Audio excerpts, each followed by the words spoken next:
Life is complex. Join us for the simple gifts of wisdom, love, and delight in the written word. The Gods of the Copybook Headings by Rudyard Kipling. As I pass through my incarnations in every age and race, I make my proper prostrations to the gods of the marketplace. Peering through reverent fingers, I watch them flourish and fall. And the gods of the copybook headings, I notice, outlast them all. We were living in trees when they met us. They showed us each in turn that water would certainly wet us, as fire would certainly burn. But we found them lacking in uplift, vision, and breadth of mind, so we left them to teach the gorillas while we followed the march of mankind.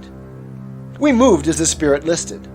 They never altered their pace, being neither cloud nor windborne like the gods of the marketplace.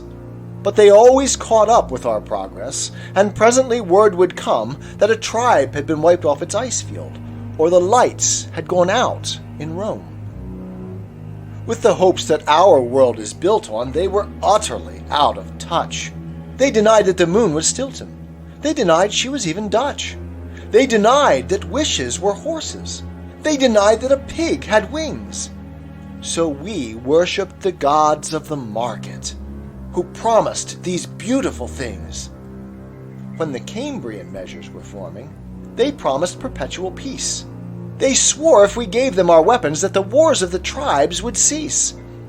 But when we disarmed, they sold us and delivered us bound to our foe. And the gods of the copybook headings said, "Stick to the devil you know." On the first Feminian sandstones, we were promised the fuller life, which started by loving our neighbor and ended by loving his wife. Till our women had no more children, and the men lost reason and faith. And the gods of the copybook headings said, "The wages of sin is death." In the Carboniferous epoch, we were promised abundance for all, by robbing selected Peter to pay for collective Paul. But though we had plenty of money, there was nothing our money could buy. And the gods of the copybook headings said, "If you don't work, you die." Then the gods of the market tumbled, and their smooth-tongued wizards withdrew. And the hearts of the meanest were humbled and began to believe it was true that all is not gold that glitters. And two make four. And the gods of the copybook headings limped up to explain it once more. As it will be in the future, it was at the birth of man.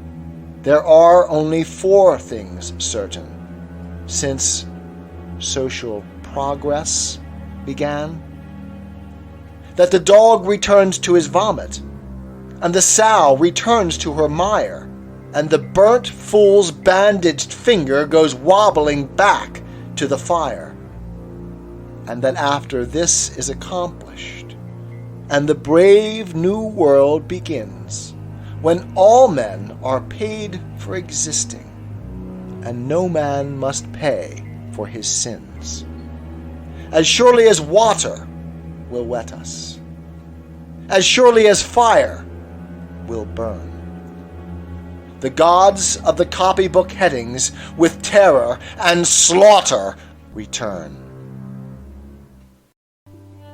'Tis the gift to be simple, 'tis the gift to be free, 'tis the gift to come down where we ought to be.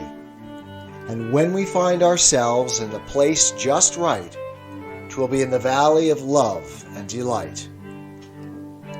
When true simplicity is gained, to bow and to bend, we will not be ashamed. To turn will be our delight, till by turning, we come round right.